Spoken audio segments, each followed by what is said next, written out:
بسم اللہ الرحمن الرحیم۔ میں ہوں عنایت اللہ کاشف ایڈوکیٹ اور آپ دیکھ رہے ہیں لیگل انفارمیشن میں خوش آمدید۔ ای او بی آئی کو درپیش چیلنجز یقیناً لمحہ فکریہ ہیں اور ای او بی آئی کے ساتھ سوتیلی ماں والا سلوک اور ای او بی آئی پینشنرز کے ساتھ یتیم یہو والا سلوک اور یہ تمام تر صورتحال یہ جناب employees old age benefits institution جسے ہم ای او بی آئی کو بھی کہتے ہیں کا شمار ملک میں قائم محنت کشوں کی فلاح و بہبود کے اہم ترین اداروں میں سے ہوتا ہے۔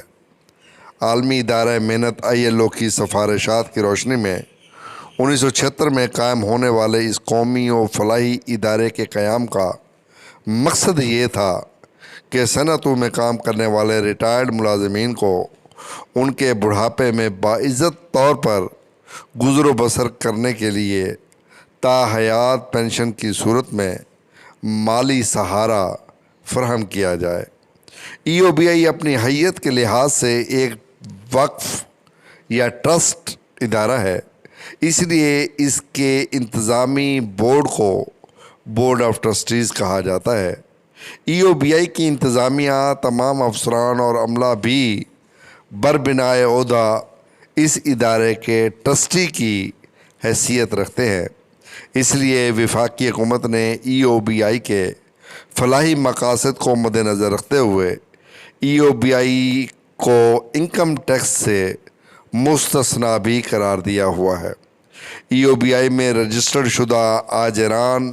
ادارے کو ماہانہ چندہ ادا کرتے ہیں جو ای او بی آئی کے پاس محنت کشوں کی ایک امانت ہوتی ہے۔ اب اس ادارے کی بدقسمتی سمجھیے کہ پچھلے خاصے عرصے سے یہ مختلف الزامات کی زد میں ہے اور اس کی نیک نامی خاک آلودہ ہو کر رہ گئی ہے۔ اس صورتحال کے جو بھی اسباب ہوں، لیکن بظاہر محسوس ہوتا ہے کہ اس میں تمام تر ذمہ داری یا تو وفاقی حکومت پر عائد ہوتی ہے یا پھر ادارے کی انتظامیہ پر۔ کرپشن اور بد انتظامی کے الزامات زبان زد عام ہیں، جس کے نتیجے میں سب سے زیادہ متاثر ریٹائرڈ ملازمین ہیں،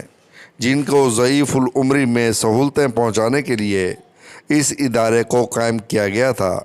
وفاقی حکومت کا اس ادارے کے ساتھ سوتیلی ماں والا تعلق صرف اس کے ایک واقعے سے بھی ہو جاتا ہے کہ مبینہ طور پر اس نے 1995 سے اس ادارے کو اپنے ذمے واجب الادا رقوم ادا نہیں کی ہیں۔ حقیقت تو یہ ہے کہ لیبر کے معاملات اور مفادات کے حوالے سے اپریل 2010 میں 18ویں ترمیم کے بعد وفاقی حکومت کی لیبر ویلفیئر کے حوالے سے دلچسپی بالکل واجبی سی رہ گئی ہے۔ اس سے بڑی ستم ظریفی اور کیا ہوگی کہ ای او بی آئی کا موجودہ 16 رکنی سے فریقی بورڈ آف ٹرسٹیز، جسے نومبر 2013 میں 2 سال کی مدت کے لیے تشکیل دیا گیا تھا، نہ صرف ابھی تک قائم ہے بلکہ شدید قسم کے الزامات کی زد میں ہے۔ اس صورتحال میں گزشتہ دنوں وفاقی حکومت نے ایک تجربہ کار اور باصلاحیت خاتون محترمہ ناہید شاہ درانی کو ای او بی آئی کی سربراہی کے لیے مقرر کیا ہے، جن کی وسیع انتظامی صلاحیت، مالی امور، سرمایہ کاری اور پبلک سیکٹر کے مفاد عامہ کے تعلیم و تربیت اور غربت کے خاتمے کے لیے فلاحی منصوبوں کا بڑا شعرہ ہے۔ اس لیے اس مرحلہ پر ان سے یہ توقع رکھنا غلط نہیں ہوگا کہ وہ فوری طور پر ایک نمائندہ بورڈ آف ٹرسٹیز کا تقرر عمل میں لائیں، بورڈ کے سامنے ادارے کی پوری تصویر رکھیں اور کوشش کریں کہ بہتری کا کوئی راستہ نکل آئے۔ ویسے تو ہمارا خیال یہ ہے کہ جب تک 18ویں ترمیم کے ذریعے محنت کشوں کے مفادات کا جس طرح نقصان پہنچایا گیا ہے اس کا ازالہ نہیں ہوگا، انتظامی تدابیر سے مسائل کو حل ہونا بعید از قیاس ہے۔ لیکن بہرحال ہمارے نزدیک اصلاح کا راستہ یہی ہے کہ ایک با اختیار اور نمائندہ بورڈ آف ٹرسٹیز کی تقرری کا فوری طور پر اہتمام کیا جائے اور محنت کشوں کو فائدہ پہنچانے کے جو راستے کھلے ہیں ان سے کام لیا جائے۔ ہم موجودہ چیئرمین کی موجودگی میں ادارے کی کارکردگی کو بہتر کرنے کے حوالے سے پر امید ہے۔ البتہ یہ وقت ہی بتائے گا کہ اس سلسلے میں کوئی بہتری آ رہی ہے یا ادارہ ماضی کی غلطیوں کے تسلسل کی بیماری میں مبتلا ہے۔ تو یہ بڑی درست بات ہے کہ ای او بی آئی کے بورڈ آف ٹرسٹیز کو نئے سرے سے تشکیل دینے کی بڑی ضرورت ہے۔